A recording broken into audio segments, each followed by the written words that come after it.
I'm going to be starting with a tribute to Joey Lavin.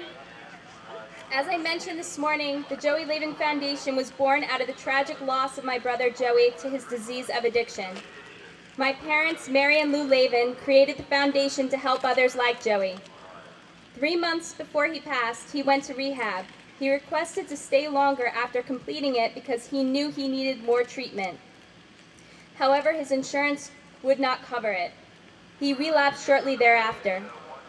I do not presume to say that Joey would not have eventually died anyway, because I don't know that. What I do know is that if Joey had been given that treatment, he may have survived his illness, or at least had a better opportunity to try. The Foundation's vision is to provide assistance for any motivated individual that, like Joey, knows they need help but don't have the means to receive it.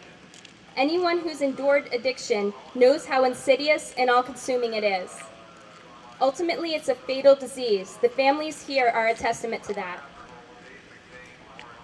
We may not have been able to save my beautiful brother, but maybe someone else that is in the same spot will survive because of the work of this foundation. Joey is the reason for this foundation existing, so I want to tell you a little bit about him. Joey was a loyal brother. Anyone that knew him knew how proud he was to be a Lavin. He was the smartest in our family, always having some idea or scheme up his sleeve. We all thought he would be the one Lavin that made a fortune. My memories of Joey go back to him as just a little boy, catching salamanders, acting out scenes to a movie because I told him I thought he was a good actor. He was deeply sensitive as well. He felt a great deal, and because of that, he could feel easily for others. One year I had a really rough birthday, and Joey made sure he faxed me uplifting quotes and birthday wishes from Florida. He wanted to cheer me up. He also had a unique sense of humor. He liked to say and do outrageous things to get a rise out of me, like pretending he was a disgruntled neighbor that was mad at me for stealing his newspaper, which of course I fell for, and it had Joey laughing hysterically. He was great at making people laugh. Joey didn't want to die. He was full of life. He just didn't know how to beat this horrible disease, and fight it he did. He tried so hard to understand himself and his addiction. This was my beautiful brother. I will love him always, and my hope is that his spirit will live on through the foundation that was created because of him. My hope is people will survive their addictions because Joey Lavin lived. He would love to know that his life led to helping others. Today is about celebrating the lives of those that were taken from us too soon due to this disease. It's about hope. Joey was all about hope.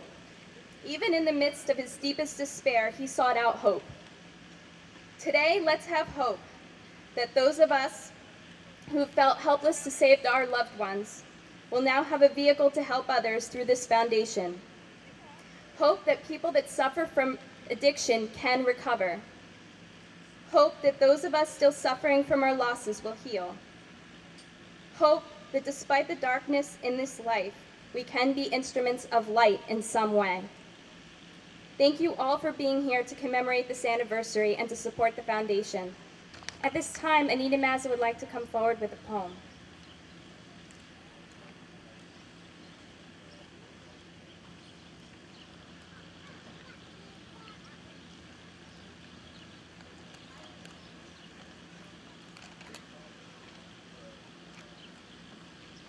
Hello, everybody. First thing I want to say is thank you to everybody who has pulled together and made this happen. We have done an excellent job, and we all deserve applaud. Thank you. Okay, better? Hello? All right. You all don't really know me, but I'm Lavin's neighbor, and I'm kind of adopted.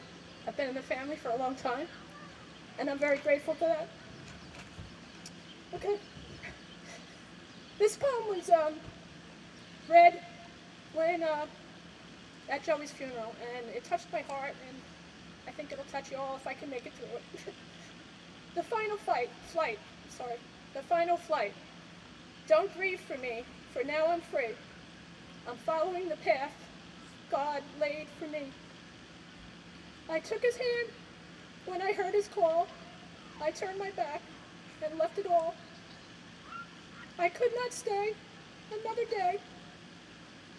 To laugh, to love, to work, to play. Tasks left undone must stay that way. I found that peace at the end of the day. In my parting, if my parting has left a void, then fill it with remembered joy. A friendship shared, a laugh, a kiss. Oh yes, these things too I will miss. Be not burdened with times of sorrow.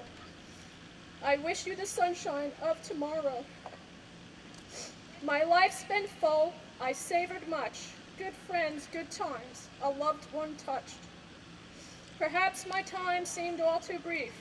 Don't lengthen it now with undue grief. Lift up your heart and share with me. God wanted me now, he set me free. Thank you. My mom, Mary, would like to just say something briefly. I'd just like to say thank you to everybody that came. Thank you for sharing your stories. If this foundation moves forward at all, it will be as a result of families joining families. We have 4 here now, and even Ashley's family, you don't have to lose a child to be a part of us. We want to provide emotional support and guidance for families who have actually been there and lived the nightmare of addiction. And we can also be there for people who have lost their children, because our 7 years culminated in the death of my son. And when you come through that, it allows you to help and use this horrific tragedy and do something positive with it. That's what it's about. And I thank you, the families that have joined. I'm so grateful to you. And hopefully next year we'll have more of you. Thank you.